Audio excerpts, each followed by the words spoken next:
everybody. Happy Black History Month to everyone. My name is Marcus Avery, and I'm the founder of Chow and Company, and this is the very first episode of Food for Thought.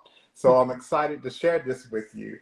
And so basically, Food for Thought is my way of introducing you to new products and then also introducing you to new business owners who are really revolutionizing the food and beverage industry. So I think whether you're a food enthusiast or maybe even just looking to start your own business, I think you'll definitely be able to get something from these conversations. And so I want to actually introduce our first guest and the very first guest of Food for Thought, Shanae Jones. So everybody give Shanae Jones a warm welcome. You got sound effects. Yes, you know, we're going to be extra with the sound effects. That's so funny. I love it.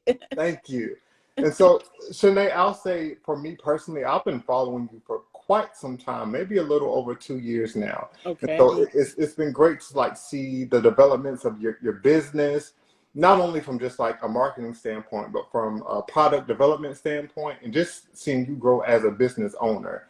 And so for maybe those who aren't as familiar with you, can you tell them a little bit about your background, how you got started? And I know you have this whole mantra of fusing hip hop and tea. So where did that even come from?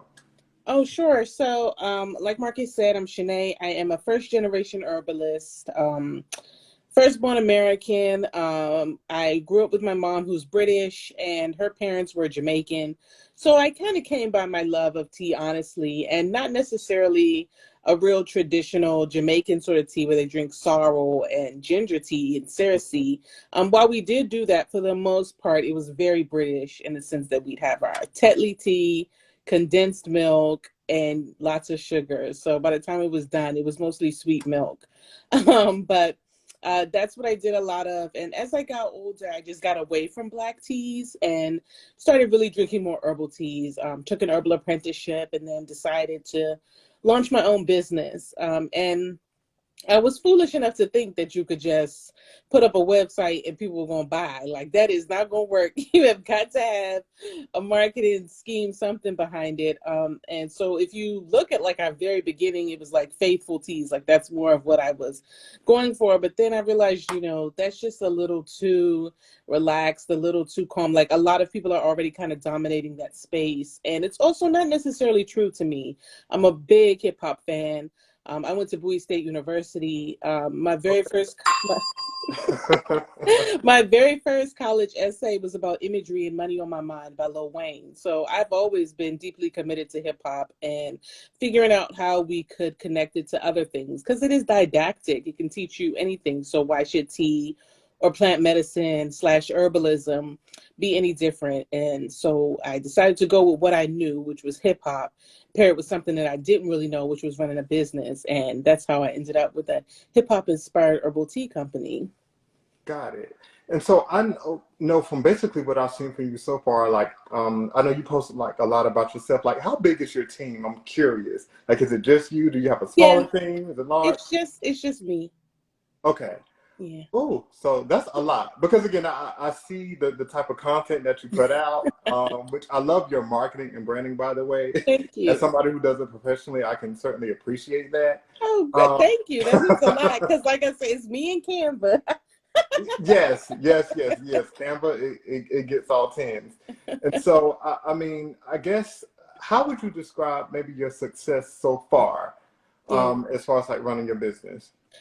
You know, I think that it's been like incremental. It hasn't been nearly as big as I want. I mean, this year it will be 6 years that I've been in business, but I also understand it could take 10 years to be an overnight success. Like, you got to put in the work.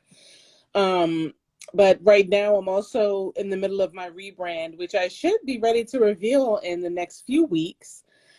So that's going to be a lot different, you know. So the business itself will be a lot louder, a lot more patterns, more professional graphics, not what I've done, you know, because now I have some money that I can pay some real designers to do something. So it's like the business that I always wanted to make. I started Ivy's Tea Company with $715, which has been good, you know, but it's not enough money. Yes. It's not enough money to really make an impactful business. I mean, the truth is, now that I'm in it and I see my competitors, which would be other consumer product goods like anything that you would find in Target, Mud Water, Rishi Tea, Renewed, any of those sorts of beverage companies. These are people who are starting with millions and millions of dollars. I am so far behind. So it's, I try to be happy and grateful for what I have and where I am. But the truth is, I know that if I had somebody to give me $275,000 like Jeff Bezos did, like I'd be almost a trillionaire too. Because I've been able to do so much with 715. So how much more could I have done with $250,000? So right now it's just about celebrating where I am and celebrating my community and growing it that way. So it's slow growth, but growth is still growth, right?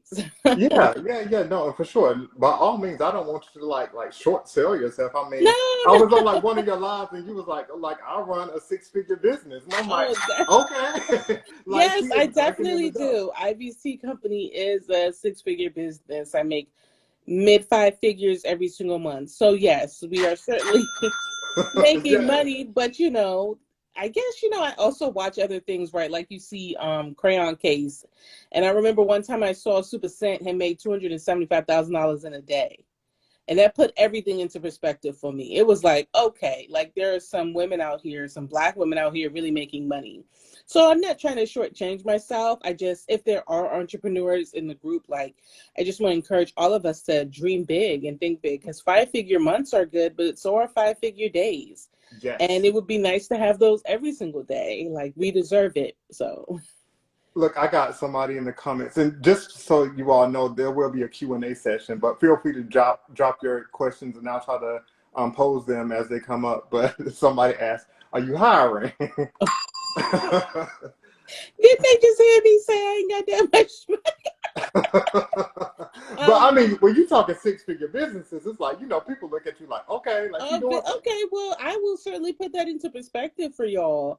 Because you told me to be honest and open, Marcus, and I will do that. Yeah. Um, the girls that are online, I don't know what they're doing. I think that a lot of them don't pay their taxes. Taxes are a lot of money. Yeah. There's that poem. Erica Badu was on the Def Poetry time, and she said, "Tax time come. You make $1 million, or sell 1 million records, make 1 million more. Tax time come around, still in the po."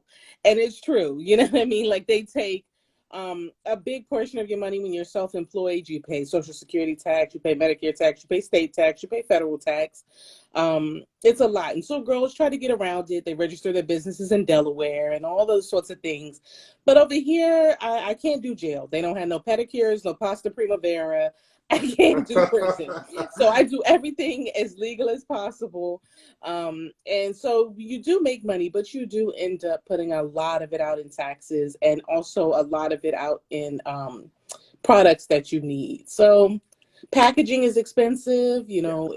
so it is money that you make for sure, but it takes a lot of money to make a lot of money.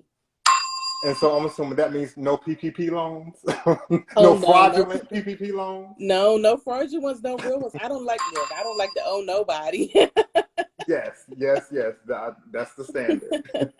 And so I know you talked about your rebranding initiative again, and I have like plenty of like my tea and Oh, my honeys here yes, thank for you. you. Yes, you're welcome. So can you talk about what that looks like as far as Sure. the rebranding? Is it new products? Or is it just a new look altogether? So it's a new look altogether, and it is a new name. But the product names and the products themselves won't change, but everything else will look and feel different. I'm going, I've always wanted to be, like I said, like if anything, like Ivy's Tea Company is like Gucci Mane, like mixtape era Gucci, and now the rebrand is like Gucci, who's like working with the fashion house, so we still keeping it gotta. We done put a little more refinement. We done took off our tattoos off our faces. The diamonds are a little bigger. Yeah. So if I could put it like that, I've always wanted to be like the supreme of tea. And that's like huge for me. I see tea the same to hip hop as the same way people see fashion and sneakers. Like that's what I want to make tea. So it's new, it's different. No one's doing it in this space. So I'm kind of, I guess, what is it, the first cowboy over the hill, but I'm willing to do it. I love to be first and I love to take risks. So I'm excited to see how everyone responds. Yeah, and I can say again, just certainly, I think you're a trendsetter. I don't see many black herbalists, like period, and many black women in this space. So I think you're certainly setting a trend for yourself. And I want to even like take it a step back. Again, I know you were an English lit major, I think, in Yes. college. So I think before then, like what were you doing, and how did you like decide like, okay, tea is my passion, and I want to really pursue this? Well, I was working in nonprofits in the DC area. I'd worked for the Biophysical Society. So I worked with biophysicists in their journals. So I helped them get their literature published.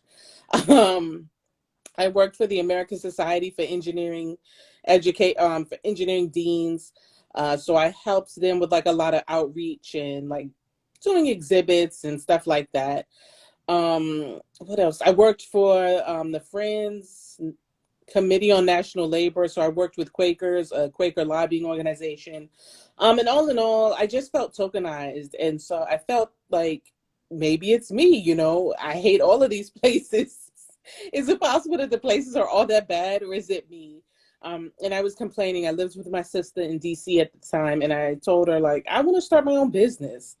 And she was like, okay, I'll do it with you. And so she really loves perfume and I really love tea. So I was open to both because I didn't know what I wanted to do for the business. And so I was like, oh, I'm going to find like one of those accelerator boot camps and they could teach me how to run a business. So I did that and everything. And my sister was like, Nay, you're just way too intense. I don't want to do this with you anymore. And so that's why I ended up really doing tea, like focusing on something that I like. Um, and it was just an outlet for me. For the most part, I started my own business because I wanted to make more money.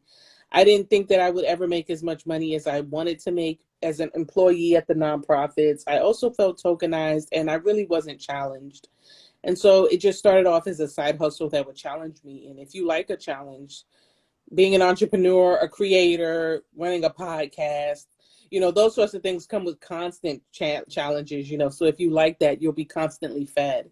And so that was the main reason for starting my own business. I always wanted it to be something that I went full time with, but I didn't expect it to be the way that it was, which was I worked at the NIH and I ended up getting fired in the middle of the global pandemic. I felt like Oh, Craig and Friday. Who get fired yes. when they work from home? No, none of that. Yeah, so I got fired on June 3rd, 2020. And I was just like, whatever, I'm out of here. And I was just like, I'm going to go full time with my business. My mom was scared, of course. She's like, you have your bills. It's just you. Like, how are you going to do it? But just with hard work. And the good news is that month, I made my yearly salary that month. I had never done that before. So that's when I was like, okay, I'm going to keep Yes. doing it. I'm going to go full time. I'll be all right. Like, I'll be covered, So sometimes you just got to take a risk and believe in yourself. And so, and then I want to know, so what was that point where you started to see like, okay, like I can be successful at this and I can actually do this? Like, what was that aha moment for you? Well, I had like months where I had like I had like a couple of like I had enough orders to like pay my rent, for example. And I was like, okay, if I just keep at it, like people will learn about me. If I work on my email marketing, like people will share it. If I make sure that I push out enough content on Instagram or Twitter, like people will find it.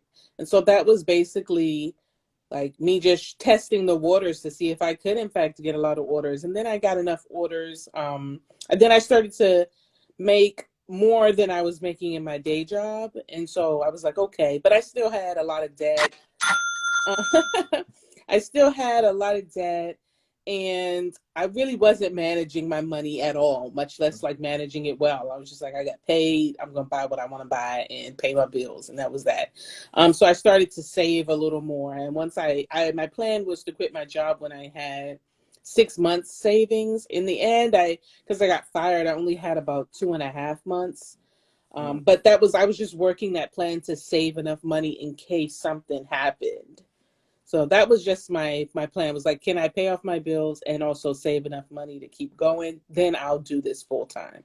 If that didn't happen, I was going to keep my day job. Got it. Got it. And so I guess maybe since starting your business, what are maybe some of the lessons learned from just like starting out, and like really like doing this on your own? And then, well, one, I'll actually ask this question, like, do you have like any family members who are entrepreneurs? Are you like the first like ever? Um, well, my grandmother was married to a man named George. And I don't know if you remember Sweet Mango Cafe. I don't know how long you've been here. No. But Sweet Mango Cafe was known for having the best jerk chicken in DC, and it really was. And then my family decided to open their own restaurant in addition to that. So George was like working at Sweet Mango with his brother, but then he also kind of wanted to open up a restaurant that was like more of his. And so he did it with my mom and my grandmother. And so that was the first time I saw somebody being an entrepreneur. Mostly it was my mom, because she had quit her day job and she was cleaning chicken and opening the registers and balancing books and all that stuff. And I was 16. I went to Eleanor Roosevelt. I would take the bus to Greenbelt Metro Station and then take the train down to South Dakota Avenue, and I would walk to be there, and I would help her in the evenings and run the cash register. So like that was my first like glimpse at entrepreneurship. It was really hard. It was gritty, but it was a storefront. If it was today, like it would be so easy because you could check out people on the iPad. Like everything's so different now. So there was just a lot more to it then, and that's the first bit of entrepreneurship I ever saw for the most part. My grandfather was a mechanic, my grandmother a nurse, so they were really big on trades. Okay. And that's kind of what they pushed my mom to do, but then she didn't really do trades. And she encouraged my sister and I to go to school. So I guess that's just like a little bit of maybe that immigrant journey. Hmm. So entrepreneurship was probably like bound to be my end result. And so I'll say, what does business ownership mean to you, like on a deeper level? Like what does it give you? What feeling does it give you? It gives me a lot of empowerment. I have a lot more confidence than I ever had before. I think that's the biggest thing. You had asked me a little bit earlier about like lessons that you learn, and one of my biggest lessons that I learned, which has shaped me and shaped me as an entrepreneur, is that, and also a woman, is that I know that as a Black woman, like a lot of us feel like we get that angry Black woman stereotype, but I know that's not true. A lot of us know that that's not true. People are just projecting. And for the most part, I was pretty soft. And as an entrepreneur, like I've had to get really, really hard. I've had to get real tough. I had to be mean. I had to speak up for myself, because there are so many people that will take advantage of you. Yes. So being an entrepreneur for me has meant standing up for myself, taking control of my future, and being like a grown up in a way that I hadn't really before, or at least I hadn't felt like one. So it helped empower me a whole lot. Wonderful. And I know you also talked about, again, kind of like what we're like real world experiences. I think the obvious one here is COVID. How has COVID impacted your business? And I guess in many ways, COVID had a positive effect on my business. For one, a lot of people have been looking for herbal remedies. So because I had been putting in that groundwork, which is so important, you have to work hard on the days where you have $0 sales, on the days where you get a refund, or the days where you have to reship something because it broke, and you lost money on those days. You got to put in the work at those days, because when something like COVID happened, everyone was looking for herbal tea companies. People knew about me because of all the hard work that I had been putting in. And also, I got fired. I probably wouldn't have gotten fired if not for COVID. So it did help me. Because now this June, I'll be 2 years self-employed.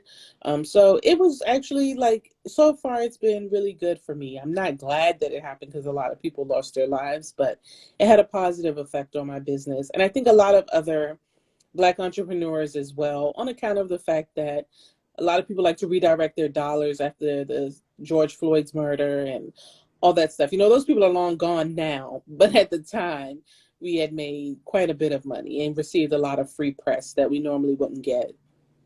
Got it. And I know with success, comes some drawbacks and some challenges.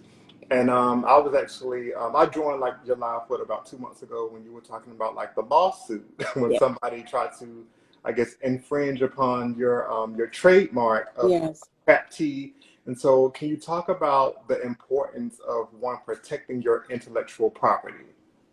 You have to protect your intellectual property. Like, I'm going to just keep it straight with everybody who's like here. If you are an entrepreneur, if you're a creator, you have to register for your trademarks when necessary. You have to file the copyrights when necessary. I know they're expensive. Trust me, I know. I just talked to my attorney a few weeks ago about getting trademarks for my product names. And she says to me, so how many names do you think you're going to do? So I tell her, and she was like, I was like, well, how much do you think it's going to cost? I assume it'll be about 15K, which is already at the high end for me. Yes, Okay. yes, She's like, oh, it'll probably be double that. I'm like, double? yes. I just sent her back a meme of that black man dead on the ground. I'm like, Miss Mamas. Yes, because no, there's a lesson here. Because I think, of course, like with each class, what is it like Oh my 275? goodness. Each class is Yeah. $275 plus the application. And then if you get a lawyer to do it, you have to pay them for their expertise. So it's a lot. And then a lot of my products have well, not a lot of, all of the new product designs have patterns that I want to copyright. I want to Hmm. protect them because I don't want anyone else to rip my patterns and start making t-shirts. And so like I'm gonna be spending so much on the trademarks, and she's like, we'll do the copyrights for free. I'm like, okay, thanks a No, lot. That's no, actually the cheaper one. A copyright application is like $500. yes. So if you are an artist, you have to. I mean, you can't stop like Chinese resellers. They're in a totally different place. They're making the shirts. Like, all you can do is file DMCA takedowns and those sorts of things on Amazon. But here in in the United States, there are people who will take your stuff, and they will be I'm assuming that most of the audience here is black. There'll be other black people who will steal your stuff. Like, everyone runs around talking about how you got to watch out for the culture vultures and this, that, and the third. Sometimes the culture vultures are the skin folk who ain't kinfolk, and they look nice, they look sweet, they look calm, they look like they want to help you. All in all, they stealing from you. I've had more than one, like, tea company people, more than one black woman tea company come to my DMs. Oh, I love what you're doing. Everything you're doing is just it's so great. Next thing you know, they're using my trademark, and I got to send you a cease and desist. You in my DMs telling me one thing, but on the timeline is something else. And the Yes. difference between me and everybody else is I will out you. Okay, I will go comment, this don't look like trap tea to me. This look like something fugazi. I suggest you build something up and let the girls ride on your wave. Don't ride mine. So you have to protect it, and you have to monitor it all the time. Sometimes I feel like an octopus, like I have a bunch of arms, and then like something else, like something from, what is that? That A Quiet Place, like one of them little monsters that got like crazy heads. Like, you have to be monitoring everything because they're out there. Some people build their brands on taking from you. Some people are like, oh, well, he's doing Chow and Company like this. I could do it a little bit better. And sometimes they have a little more money, or they have a few more followers. So then people are like, oh, I don't know. There's people who are like, oh, well, this big content creator is stealing my stuff and making TikToks and getting millions of views.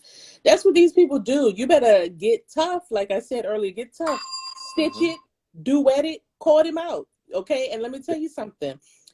A lot of people might have a problem with him, but I'm going to tell you one thing right now. Do the Lil Nas X approach. All of it is engagement. If it's positive comments or negative comments, you use it as engagement, and you continue to push your content, because the algorithm don't know whether it's hate or not. The algorithm just know that they're mentioning you. So run it up. Take advantage. Don't let these people just take from you and you not get anything from it. And call them out. At the very least, they will lose their credibility. No one wants to lose credibility. No one wants to look stupid. And you can do that.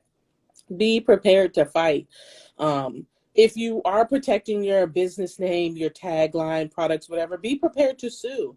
You know what I mean? I paid my lawyers $10,000 just about for hold on, because I want to start there. Because I remember you being on your live and you was like, basically, I keep 40K in the bank, but like you, like, I do. I do. I have it yes, there. I have it there currently. yes, Okay. Okay. And I paid them all that money, and I lie to you not, all they did was push paper. I hmm, never went to court. I never had a phone call. I never had a meeting, no mediation, no nothing. And that's just to push paper. So hmm, this is expensive. If you're going to do it, like, be serious about it, but I decided a long time ago that I was going to do whatever it takes to make this a yes, success.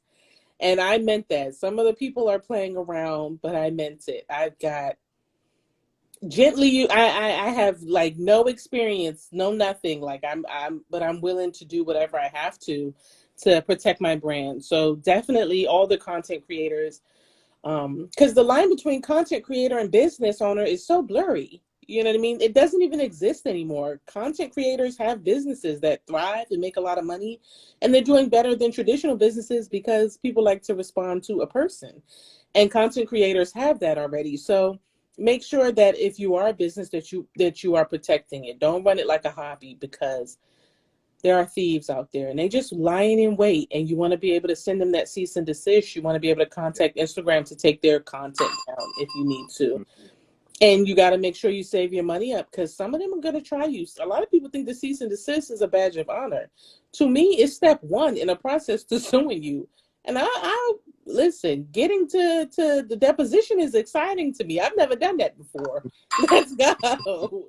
Um, I will spend the yes, money. I will try it. I'll be on my Cardi B, Tasha K situation. I don't know if I'm going to win, but I'm willing to try. And there's a lot of people, they just count on us not being prepared, especially when you're a Black creator.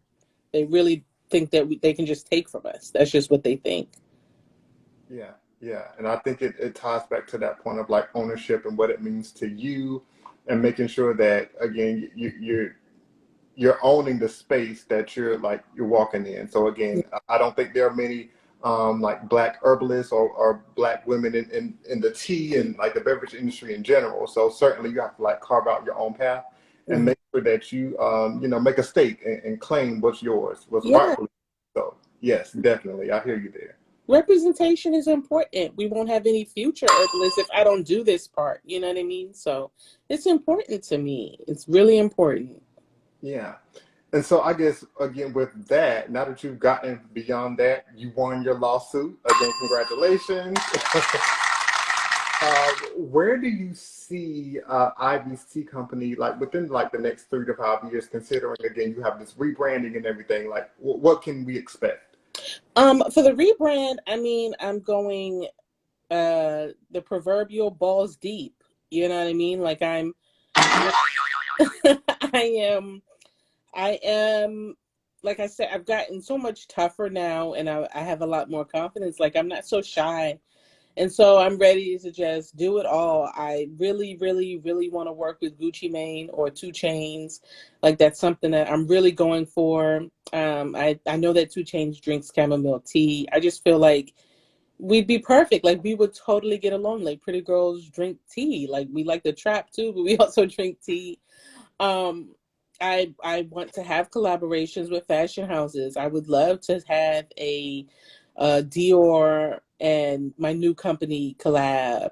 The same way that like Supreme works with Hmm. Louis Vuitton. I would like to do that. And the third most important thing is to actually have a physical location. I want a storefront, but I don't want it to be a traditional tea house. I want to introduce streetwear and fashion to it, and I want it to be like Starbucks meets 90s Diddy video. Like, I just want it to be super black and super polished. It's all about redefining what people think of as ghetto. I want to celebrate the ghetto. I want to celebrate those. I want to celebrate loud black girls. I want to celebrate black girls with colorful hair. I want to celebrate all of the fun, friendly, wild, crazy gay guys. I just want, I want everybody to feel like they are them and see themselves in what I'm doing, especially Black people. Like, it's really, really important. I don't know how much change it'll result in, but I think that from my corner of the world and what I'm doing, that we can make a significant impact on how people see themselves and value themselves, and hopefully shift the way other people see and value us as well. It's really important to me to do that over tea, because Yeah. these are the things you talk about at tea. You know, when you're rich, you get a salon. In your Okay. house, you get your salon, you know, and you have your artwork. You know, you've got naked ladies on the walls, and you sit down and you debate over tea. You know, this is what you do. And I just want to invite people to do that and affirm themselves. And I just feel excited about seeing those conversations happen in real time at my tea house. Okay. Look, I'm sipping on my grown tea, Ew. having grown conversation. Yeah, see, you're ready. All you need is a salon and like three Yes, friends. yes. And by the way, y'all, this grown tea is like really, really good. Like I love it. And also with the what is this? The crown honey Oh, with the yes. real like the vanilla in there. Like Yes. y'all go cop that. It's really, really good. I, I guess, well, one, is there anything that maybe you haven't discussed yet that you want the viewers to know about your business? Um, um, I want them to know that like I love it, I value it, I appreciate all of my customers. Um, that it means a lot to me to be here talking to you. Whether this was your first one or your 10,000th, I appreciate this moment. Like it really means a lot to me. I know you said you were nervous, but I knew you wouldn't have a reason to be. Yeah. Because once you're here, you start talking, you've got a vibrant personality, but it's just a matter of like what we're talking about. It's just too uplifting. It's just too empowering to others for it to be something that will bring anybody down. And so I just want people to remember like this sort of feeling when they decide to make a purchase, when they decide to go to the Starbucks drive-through. Like I want them to remember this, remember that we're here, and that Black business owners are trying. We want to be everywhere. We're doing our absolute best. Um, and I hope to be one of the few ones to, really break through and change the way people see Black entrepreneurs. And I know that community is more than sufficient to get me where I want to go. So I want them to remember that when you're shopping and you're looking for a company, you find a sustainable one that cares about you. Like all my teas are literally made for you because they're made for me. So I love that. I love that. And so now I think we can have a little bit more fun. okay. Go into like one of our gaming segments, which will Okay. call What's the Tea? So, with Okay.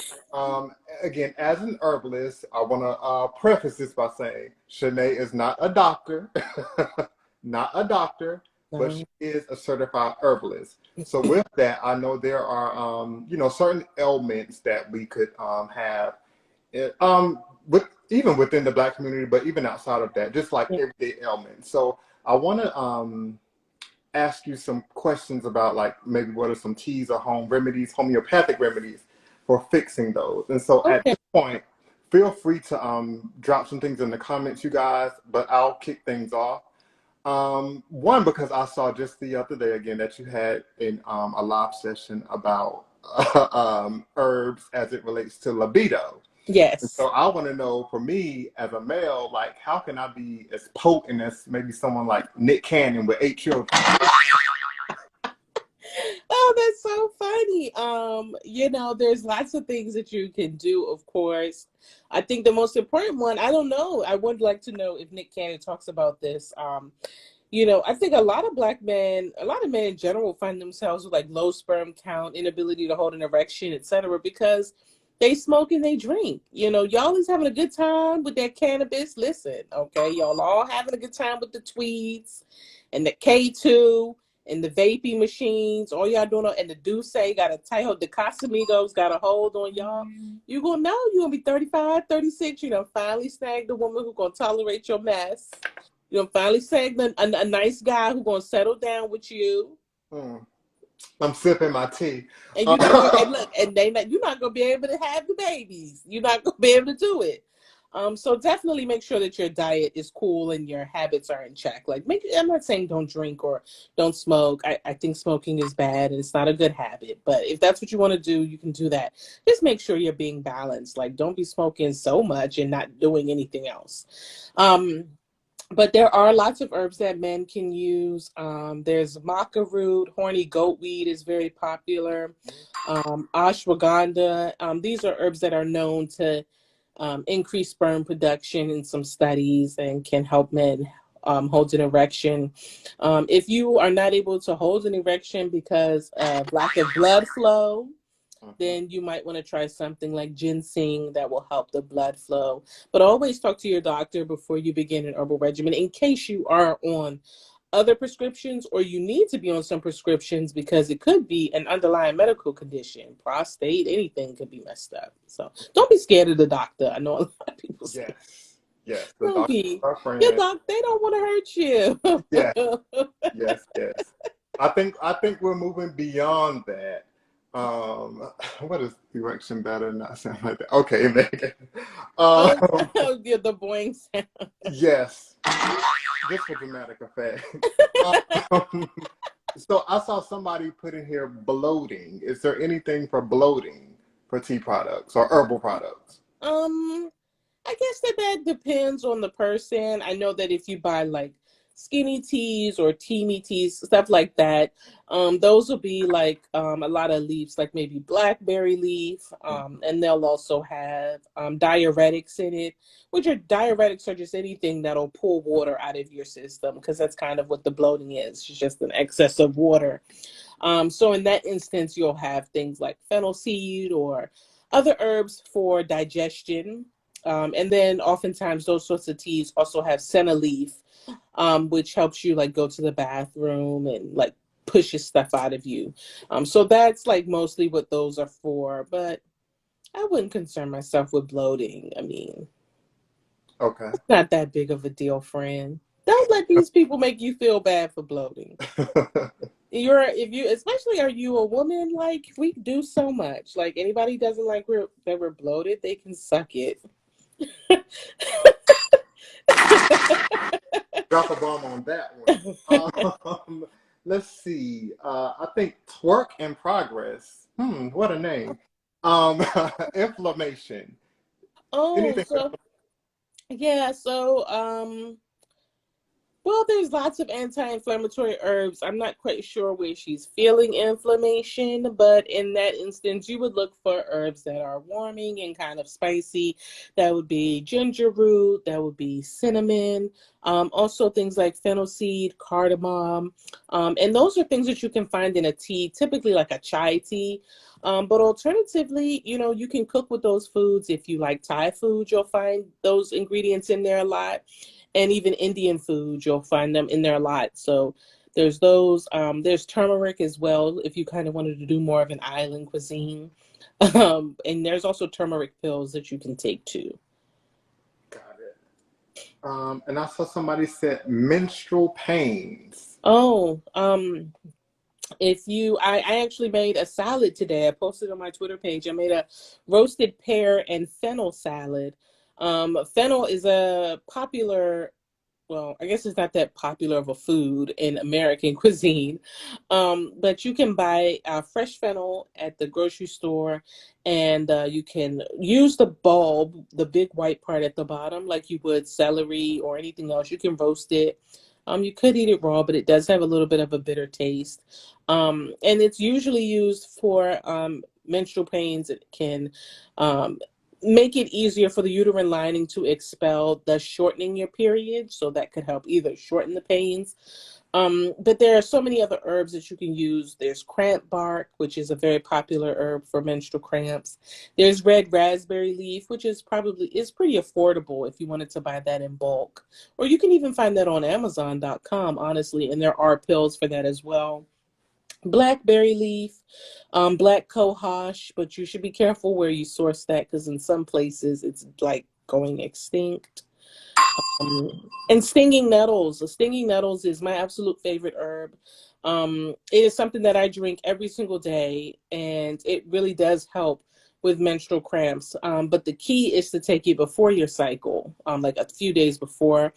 And I know a lot of people are like, man, what a few days before, like what, like Miss Mamas, you should know your body. You should know when things are happening. If Hmm. you find yourself grumpy or you breaking out or you find yourself a little irritable, that should be a symptom to yourself like, hey girl, you might need to get on it. So definitely start, even if you're going to take Midol or something over the counter, like make sure that you at least started a few days before your cycle and you know what's coming. Yes. I saw somebody else say just your overall, like your best seller. Your best seller. Oh, our best-selling tea in general is Blow, which is a blue jasmine lemongrass tea. And it's really popular because it's like a mood lifter. Jasmine is also an aphrodisiac. But also if you add lemon juice or some honey, it turns purple. So people really like that. And also, right now, it's probably Breathe, which is our mullein tea for upper respiratory support. And that, like when the COVID cases spike up, my sales and that spike up. So if you're feeling sick, dealing with cough, have like bad sinus issues, or even asthma, it's good for you. Okay. And then I think this is another big one, and you kind of hit on this, but stress, just relieving general stress. Oh, yeah, the best way to remove stress is to get rid of the stressors. I don't mean take them out, no blams. um, Hmm. But don't answer when they call. They knock on the door, you get real quiet, act like you're not home. But Yeah. sometimes you can't. Sometimes stressors are jobs, and you gotta have your job because you got bills. So you have to manage it as best you can. So for then, you would be looking for things that we call nervine relaxants. So these are herbs that are going to relax your nerves. The difficulty can be if you have stress, but you also need to stay focused. There's a lot of nervine relaxants are gonna help you de-stress, but then they're like, hey girl, it's bedtime, so they have like sedative properties.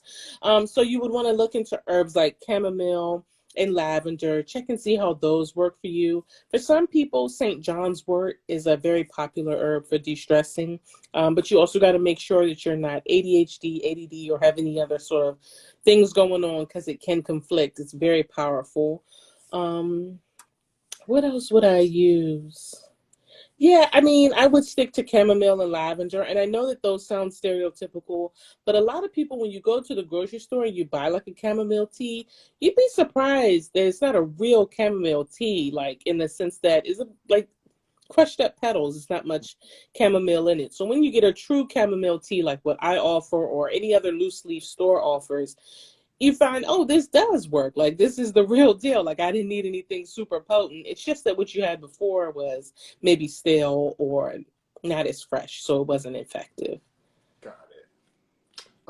Let's see. I think did somebody say? Well, no, I had this down. Somebody actually submitted this as a question yesterday. It was like curbing your appetite. What tea would you recommend? Oh, Or herbal remedy would you recommend for that? one of my favorite herbs for curbing my appetite is peppermint. It has a little bit of a sweetness, and I do like mint tea. I find that it's pretty effective. It also can freshen your breath and keep you energized. So listen, some people they was complaining about the mask and having to smell their own breath. So they really do need all the mint they can get. Yes. That was a rough time for us all. For sure. I ain't even gonna lie, like I've been guilty. Like sometimes it's just like, oh wow, I really walk around smelling like this, and it's like I brush my teeth religiously, but it's just Yeah, but like it's what you eat. You don't exactly, realize. Yeah, and you don't talk. So your mouth hasn't been moving. No saliva's moving around. Yeah, yes. yeah. But we all have been there. I'm not the only one. No. And I guess again, considering any of your other products, because I know you do much more than just teas. You do, honeys, tea infusers, like tea sets. Anything out there that you want the people to know about some of your other products? Oh, well, yes, we sell our flavored honeys. I get the honey, it's plain when it comes to me, from a husband and wife apiary team in Ohio. For those who don't know, an apiary is basically like a bee farm. And they ship me gallons and gallons and gallons. Like I order so much honey from them. And that's another thing to remember. When you support IVC company, you support other small businesses, child. We don't buy anything big box. Everything we get is family owned, operated, comes from a co-op. or is another small herb farm, like straight up. So, and our honey is no different. So that comes to me plain, and then we infuse it in the warehouse. We don't use any heat in our infusions because we're working with raw organic honey, and raw organic honey is antibacterial, it's antiviral, it's really, really good for you. It soothes the throat. It makes great homemade cough syrup. If you have allergies, and I would suggest you go to the farmer's market in your local area, because go figure, when the bees pollinate the flowers and then they make their honey, they actually pick up like antihistamines, so they can make it, make your allergies like not as severe if you eat honeycomb or you use raw honey from your area. So that's like a free tip there. But all of our teas and honeys, like, they're not necessarily paired to go together. But when I was doing the tea, I said I might as well offer the girls something sweet as well. So we've got regular ones like our vanilla one. We've got a lemon one, orange, cinnamon, peppermint, hibiscus, and we've also got a lavender one. And one of our other ones that's a little more on the fringe is called Cut It. It's a spicy honey. It's really good on fried chicken. That's totally not healthy. And it's really good on biscuits. And it makes great, like, if you make homemade barbecue sauce, or you're kind of like a creative like that. So there's lots of things that you can do with the honeys. They don't just have to go in tea. People put them on toast, on pastries, puts sweet potatoes, pancakes, French toast. Like, chefs get really creative with it. So I'm always impressed by what people can do with some stuff. I'm not that person. I get a Blue Apron box. That's how I cook. Got it.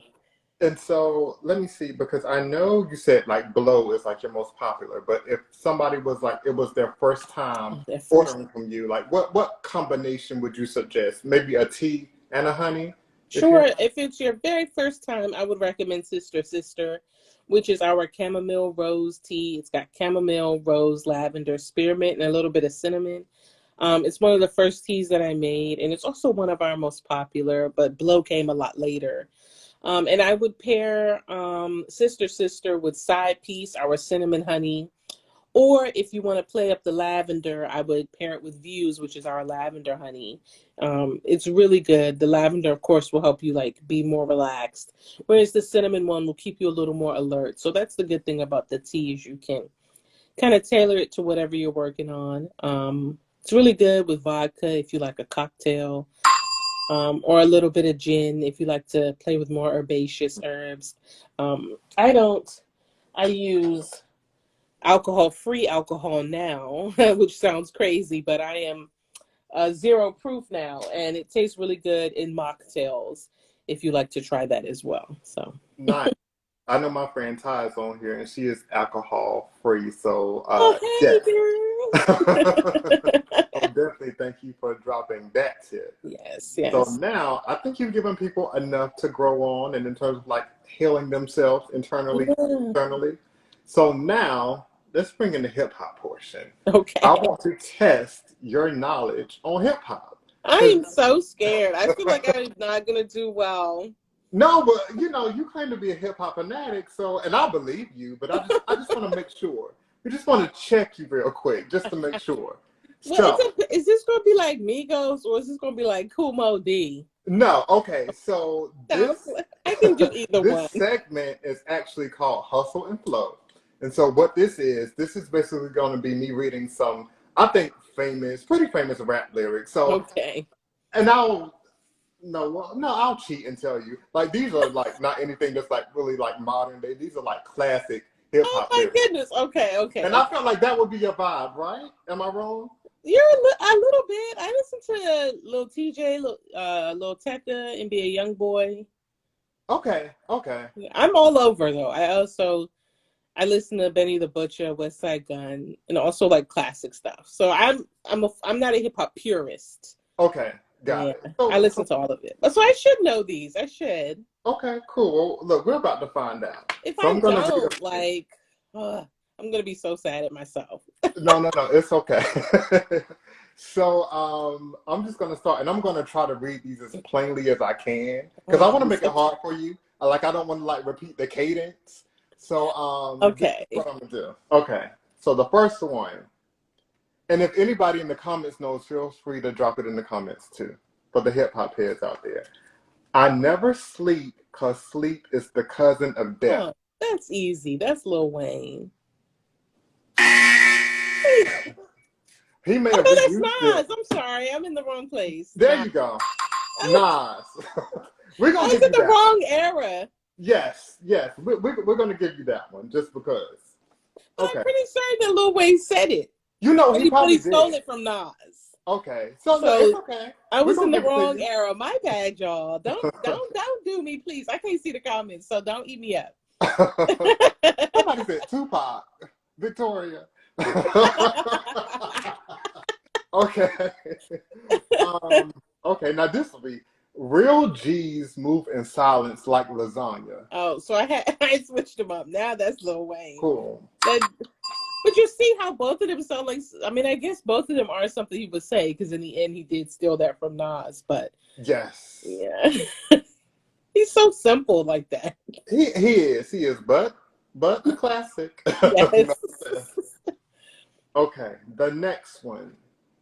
Ironic you've been sleeping on the one you've been dreaming about.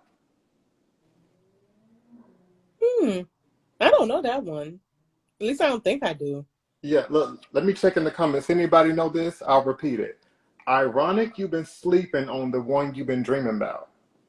Let me see. Anybody? This that sounds like a riddle. What's white and black? It has. Oh, we got Victoria, J. Cole, J. Cole. All right. Oh. Oh, see, Victoria does know something. You tried to eat her up for her Tupac comment. But look, she redeemed herself. Right, Way to go, she be knowing.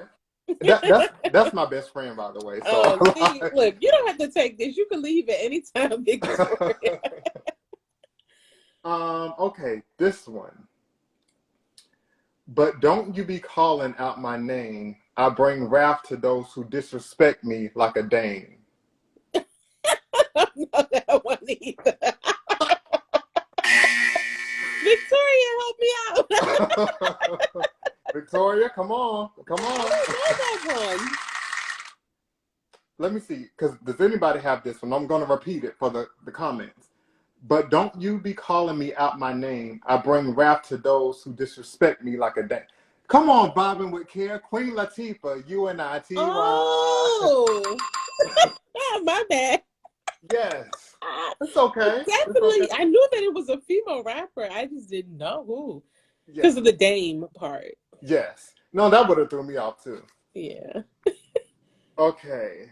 The next one. What is it? 2 for 2. Yeah, exactly. Or Yep. two, whatever. Yep, 2 for 2. So you Okay. even that. Let's see. If I told you that a flower bloomed in a dark room, would you trust it? Man, I can't remember who that is. I know that song though. Uh-uh. Uh-uh. Let's see I if don't. somebody got it in the comments. Somebody got it? Let me see. I don't see it yet. Man, I don't. I've heard that before, but I don't know Oh, where. got it. Kimio, K-Dot, Poetic Justice, Kendrick Lamar. Oh no, I don't know that song. I don't really listen to much Kendrick Lamar. Really? You strike me as that type. But I was wrong. I like Section 80, but after that, Okay, it's no okay. more. I'm telling you, Everybody- like I am literally. That guy? What's his name? Ricky Fontaine, whatever his name is, who does that TikTok, and he's like, "Let me out of your car, you thug." Have you seen? That's Yeah. me. It's okay. No, first of all, I'll be the first to say I'm an R&B head. So if I didn't have this list in front of me, I wouldn't know any of these probably. That's so funny. Okay. Oh, then this one's probably gonna be hard then, but we're gonna see. Okay, for all of those who want to profile and pose, rock you in your face, stab your brain with your nose bone. Ugh, that's a little graphic, but Dang, I know that lyric. I don't know who said it. I forgot. let me see. Anybody in the comments know this one? That's that's like a 90s rapper.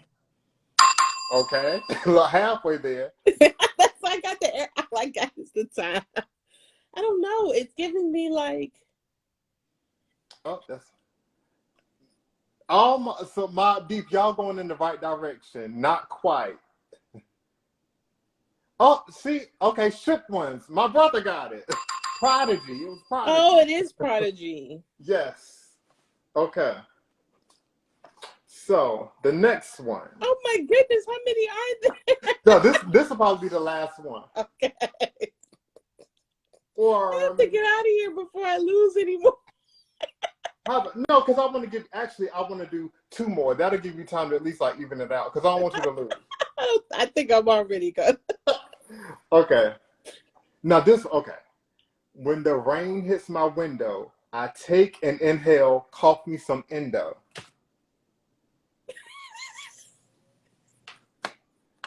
I'm gonna give you a hint. Dun dun dun dun. Is this somebody from the Dun, West dun. Coast? It is a female rapper. Trash bag. She's a trash bag. No, no. The infamous video in a trash bag. Oh, you're talking about Missy Elliott. Yes. Oh, it sounds so weird without the beat. Yeah, I know. I know. Then I'm like, wait, that is the, because you had me at the first part, but then the last part, I'm like, man, I can't remember. I can't pick that up on the beat. Yeah. Yes. You Well, see, know, I told you I was gonna try to make it hard for you just a little bit. You know. look, you did that, child. The next person that, if you play this game with somebody else, they gonna have to be like an industry exec to win this game. Okay, you know, because I'm gonna give you this one. I'm gonna skip around because I feel like you can get this one because I want you to at least even out. Now, even I would know this one. Okay. You know I only say it because I'm truly genuine. Don't be a hard rock when you. Oh, that's easy. Yeah, that's Lauryn Hill. Got it. Okay. Now see. And I mean, I guess you won't. Well, no, you came out even. No, I win. Okay, wait. Okay, one last Okay, one. look, This will be the tiebreaker. Okay. Okay. Bullet holes left in my peepholes. I'm suited up in the street clothes. Hand me my 9 and now defeat foes. Oh, that's nice. Well, I know that because I'm a big.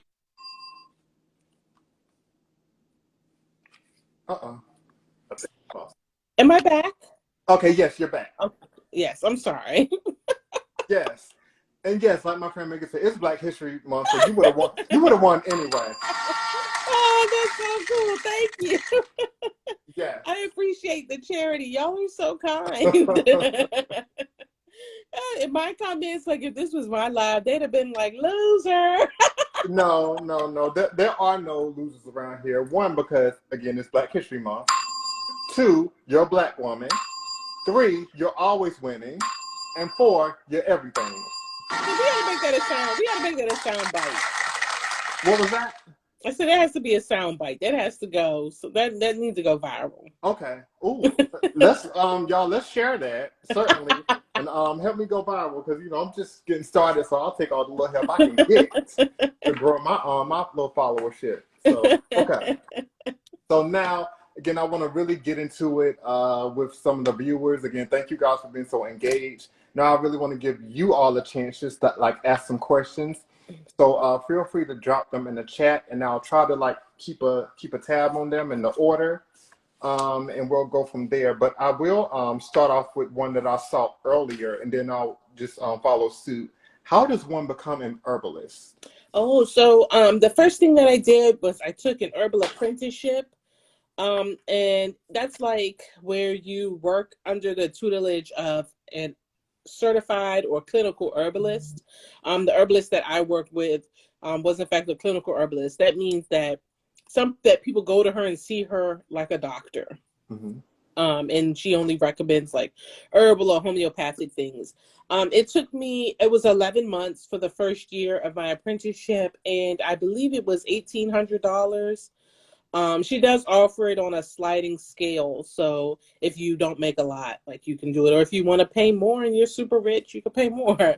I purchased like a bunch of herbs just to start with, and some texts that she recommended, and we just kind of started. I met every Wednesday, I think every Tuesday, from like 6 to 9 p.m. For 11 months. So it was a long time, and I also did a lot of foraging, like going out into the woods and identifying plants and mushrooms and eating like Mhm. wild plants. I was the only black person, and I was the only person under 30. So I was really out of my Oh, wow. realm. Wow. Okay. Talk about culture shock. Yes, and but I've been talking about the herbal apprenticeship so much, and then last year I had the very first. I did a grant to send somebody through the herbal apprenticeship because it's based in Silver Spring, Maryland. And I had a young lady. Her name is Nadira, and she won. She recently texted me and told me that she just finished her courses. But I had taught a class there about herbs as Beyonce songs, and there were so many more black people, like so many more black men, black women. So it was really great to see that it's changing, and I think that me talking about it and people sharing it with others helped it like really take off. So I'm proud to say that there are at least some budding herbalists at least working at home, even if they don't start their own businesses. Mhm. Okay. And then I saw another question that said, "How did you know that it was for you?" And I'm assuming they mean like just your business, the tea, the whole thing. How did you know it was for you? I guess in the beginning I didn't know, honestly. I was just trying it. I think you got to get real comfortable with risk. You got to get comfortable with trying anything new, and that's like whether that be in your late 20s and you want to try to meet new friends, like you got to be comfortable with that, or going to the gym for the first time and you feel like super fat and unhealthy. You got to do that. um Mhm. all things you got to just get used to it, and I think that it was just in the beginning I had, which was important, was I had a series of wins because at that time I was just way too vulnerable to take any losses. So I applied for the herbal apprenticeship and I got in. That was a win that I needed. I applied for an accelerator to teach me how to run my business and I got in. Now I don't know if there was like any serious any application like process really, or if it was just like, oh, you applied and you paid. But for me in that moment, these were wins that I needed. I applied for a grant from a black woman, and I won that. So they were just like a series of wins that I needed, and it's so important that in whatever you do, that you journal in the evening or take task of your what you're doing and your accomplishments, because you'll forget about it. You're doing the mundane stuff every day. You're here, you're there, you're everywhere. You got bills, you've got friends, you've got families. I know a lot of women have and a lot of people in couples, you have kids, and it's just a lot, and you will forget that you were winning, you will forget that you had successes, so you have to write these things down, and over time then you start to feel more confident that it is in fact for you. If you're seeing that you're just getting a series of losses, then maybe you should give up, or at least pivot to find something different. But if you are winning, just write down that you're winning and keep trying, and you'll see, okay, this is cool. I can do this. It's not as bad as I thought. But you won't remember it just offhand. You're gonna have to document it. Got it. And then I saw another question. Did you have an investor? I know you said you had what about a little over Mm, $700 starting out, but no, yeah, I didn't have any investors. I raised $715, 300 of which was my own money. The 415 was what I got from family and friends.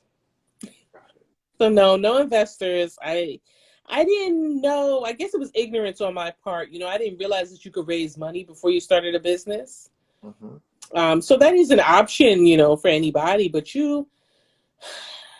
when you're a marginalized founder and you're a woman, or you're a black person, or you're gay, or you're non-binary, or you're trans, you have to come with so much proof. Because they just don't take chances on us like they do other people. So if you're going to go for investors, I mean like a real investors, not like, well, I shouldn't say real. You know, there's your family and friends round, of course. You know, you can contact friends and family, get 1,000 here, 2,000, 2,500 here, there, you know. But if you're deciding like, oh, I'm going to try and get VC dollars, or I'm going to try to raise $1 million, like you got to come with real proof. You know, you ain't white. They ain't just going to cut you. No. They ain't gonna just cut you those $1 million, $2 million, $10 million checks just because. Unfortunately, it don't work like that for us. I wish it did, child. I would pull a Theranos. Okay, I would be Elizabeth Yes. Holmes. Look, my machine here, it could test a drop of blood. And she was lying that whole time, evil woman. But yeah, so if you are bold and you're feeling brave, you can always start your business with whatever you have. Just know that your growth will be a little slower.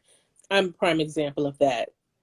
If you are willing to take 2 years or 3 years or however long it takes, you know, to work hard and get press and build a really good minimum viable product and have a very decent website, you know, then you might be able to go and pitch. But you got to have a really great pitch deck, a really great one, and connections.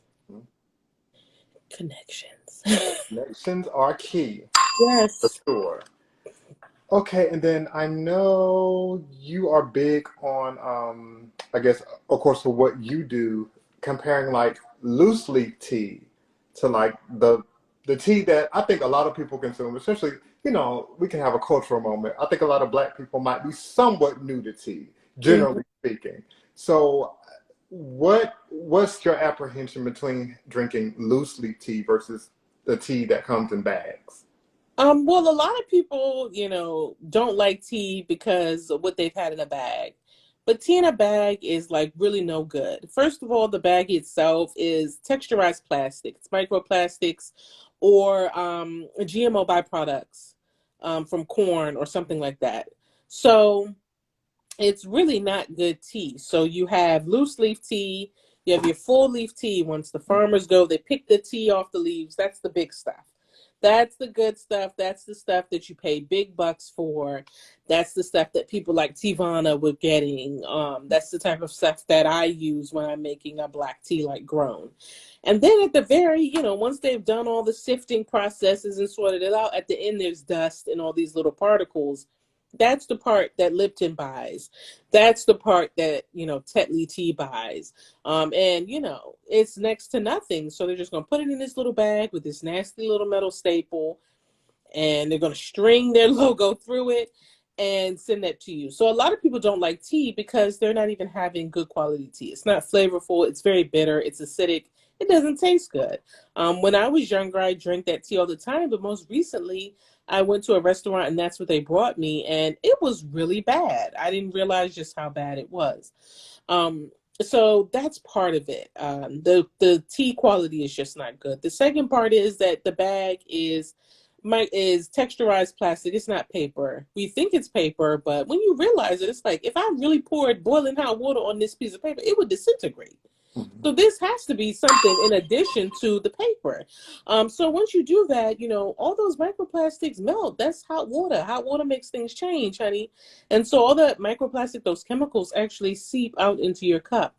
And so you're just sitting there sipping on this deadly concoction that you don't put all of this refined white sugar in, and you just, you know, you probably drinking it because you're sick. So you're like, oh goodness, and you're killing yourself more. You're not even realizing it. It's supposed to be healthy for you, and it's not.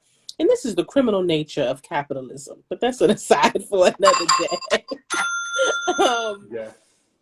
but I would say, so there's that. The initial sticker shock of buying loose leaf tea might shock people because the teas are way more expensive. But you can use them. You can use less. You can double brew the tea in the sense that, so you made your tea today, you could take the tea in the strainer, just put it in some Tupperware if you wanted to use it tomorrow morning. Put it in the fridge. When you're ready to make tea, just take it out the fridge and just pour your hot water on it. You'll get another good cup of tea. So it's just more bang for your buck. It's more flavorful. It's actually more healthy for you. When you have loose leaf tea and you put the tea in the hot water, the leaves can expand and the antioxidants can flow freely into your cup, as opposed to being confined in that bag with those dust particles, which is really nothing.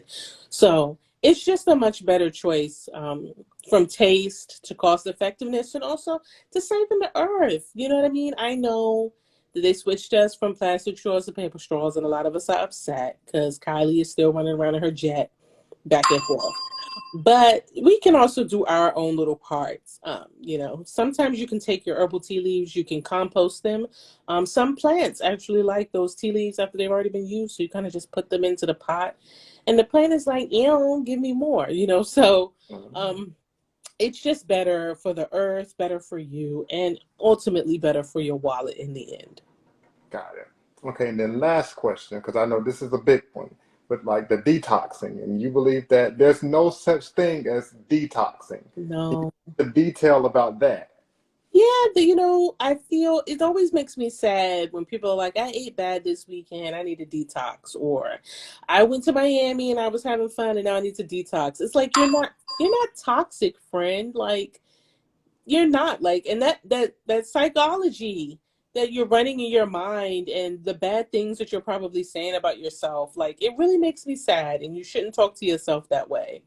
um, if you have a fully functioning liver and your kidneys are working just fine, like your body is so smart. Like it is going to get rid of all of the chemicals. Like, I didn't realize how smart the body was until I started watching shows like Intervention. Like I'm hooked on addiction shows. My heart goes out to anybody with addiction. And when people drink alcohol, or if they're using, say, heroin or something, like after a while, they don't get drunk. After a while, you don't get high. Your body is just like, do you want us to be functioning today? Yeah. Give us what we've been having for the past year. Like, do it and do it now.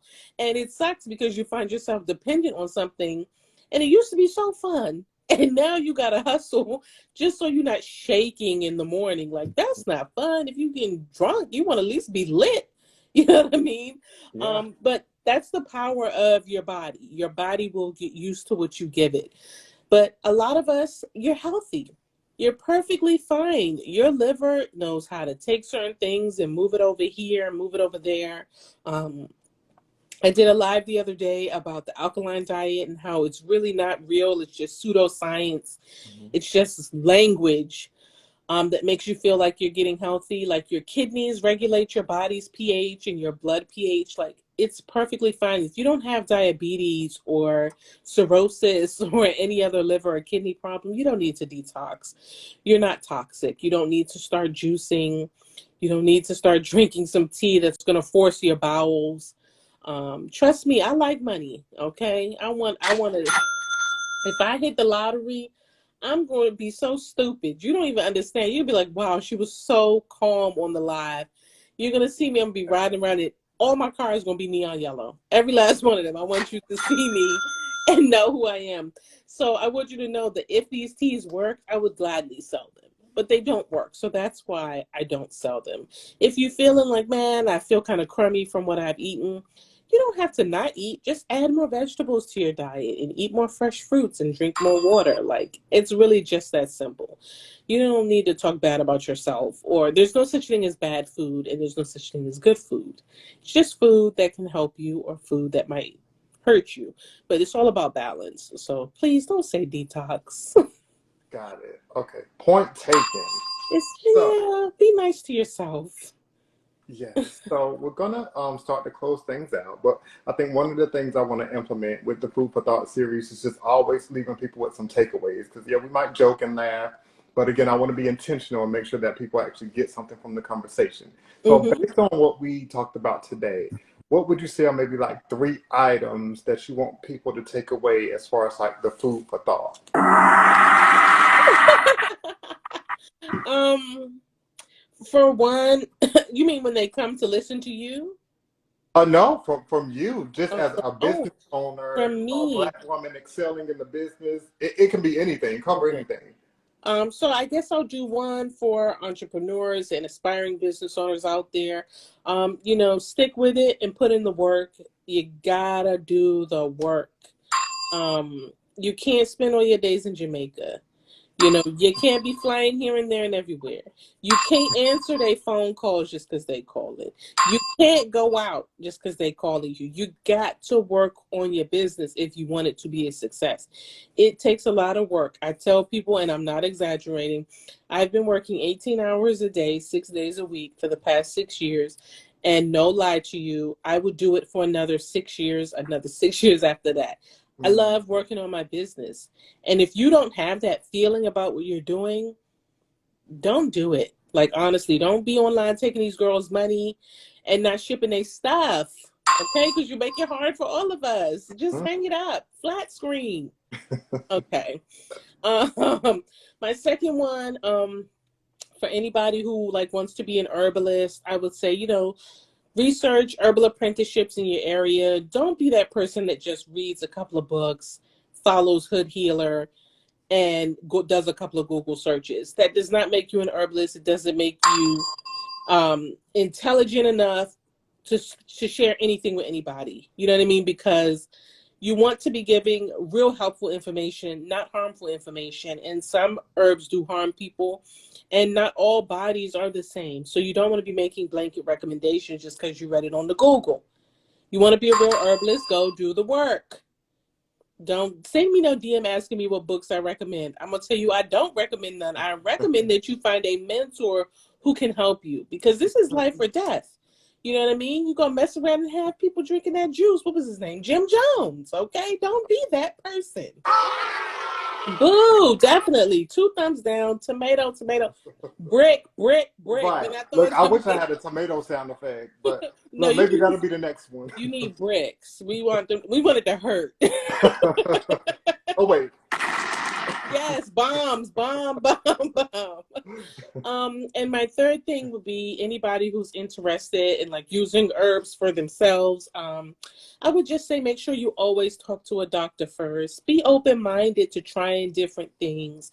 And also, you gotta approach it kind of like dating. Elderberries might work for me, but they don't work for anybody else. You know what I mean? Sherrod might have been a bad partner to Tina.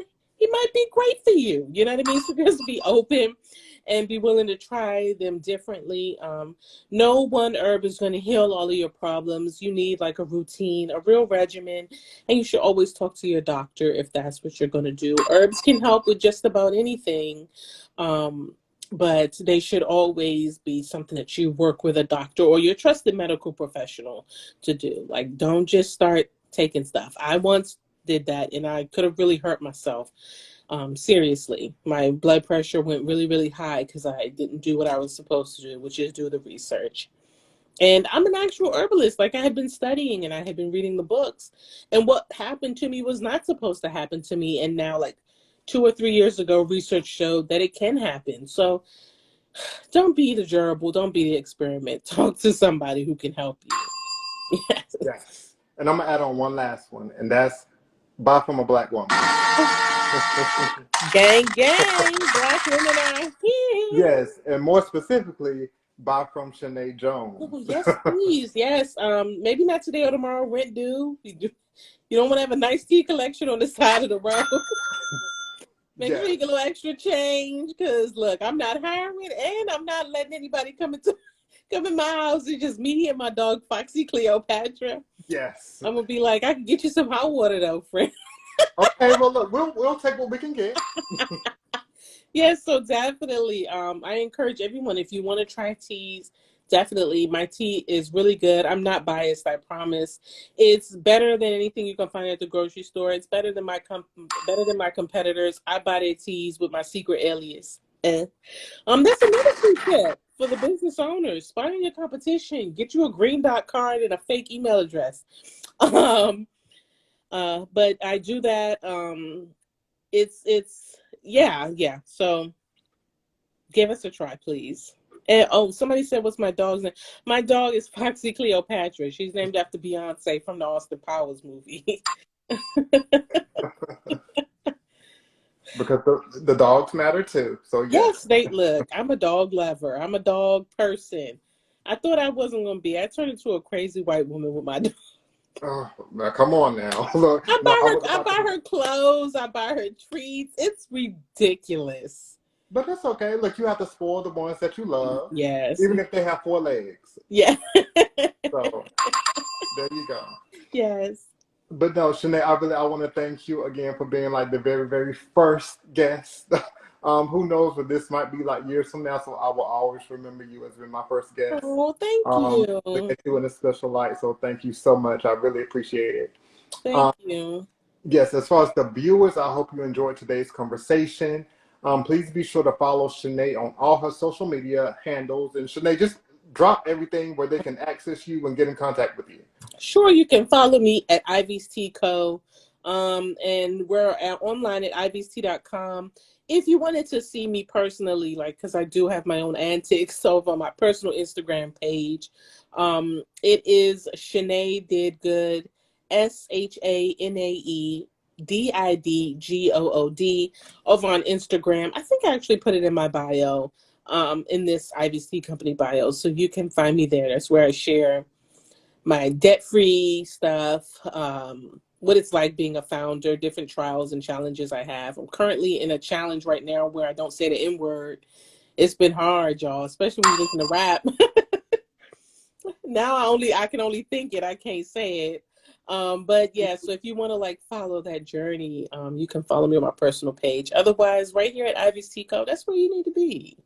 Got it. So thank you. You guys go follow her. Again, go buy from this Black woman. Go support her business.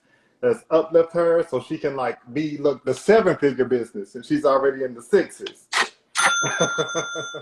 And so with that, I also want to make sure everybody be sure to follow me at Chow and Company. I'm on Facebook, Instagram, and Twitter. I'm about to start a TikTok. So once my friend Ty helps me with that, because I'm too old for this. Like, I gotta get in. I'm not about to be two-stepping with these like No, but you do your meal recaps, like that sort of thing will do really yes. well on TikTok. Yeah. Yeah, it's just a lot, but I'm gonna get on it because I realize Yeah. I got to market and brand, Chow and Company for what it is. So Yes, you look out for got that. this. You got Thank you, thank you. And just in case, for anybody who maybe wants to like rewatch this, I'll try to. Well, no, I will post it in my feed, and I'll also post it on YouTube as well. So feel free, just in case you want to again rewatch or share it with a friend. And so, and lastly, if you happen to know any other entrepreneurs in the food and beverage industry that may want to be featured on Food for Thought, let me know, DM me, and we'll try to coordinate and make that happen. When's the next episode? You know what? I would love to do this once a month again. I just Just did this once like, a month. You gotta do this on a weekly basis. but here's the thing, Shanae. I work full time and it takes a lot to put this together. Okay, I'll say I would love to get there one day, but just starting off, this is my first one. You only gonna do 11 this year? Out of Okay, all well, of you the know what? days, Look, send me some other entrepreneurs, and we'll get it popping. don't I would listen. love to. Look, I So would you love to you do it you weekly. only want them to be in the food space? Food and beverage, Food and beverage. Okay. Look, just you know, with the Backward Black Woman Gang, the directory got over 600 members. You better be yes. flooded. No, really, send them my way. I would love to. Okay, I love connecting people with, especially like Black business owners. So by I all got means, you. yeah, if you have any recommendations, just shoot me a DM, and I'll be more than happy to kind of See, like. if you had told me this last month, I'd have got you 28. You'd have been live every day. Oh, cool, cool. Yes. Okay, but see, so now you know. So now I'm expecting it. Oh, because you're gonna get it. I got your phone number. It's happening. Like, watch as soon as he thinks I'm playing. I'm about to go right into my Facebook group right now. I'm serious. Yes, please. As am I. You about to be busy. You better charge your ring light. You know what? Because I feel like look, it might be kind of buzzing. It's about to go dead. No. So yeah, that's why we definitely about to end things. Yes. But no, really, Shanae, just thank you from the bottom of my heart. I really appreciate it. This again, I think I texted you like right before. I wanted this to feel like a conversation with a friend, and it certainly felt like that. So I appreciate it. Of course, thank you. And again, for all the viewers out there, thank you for tuning in. And until next time, ciao.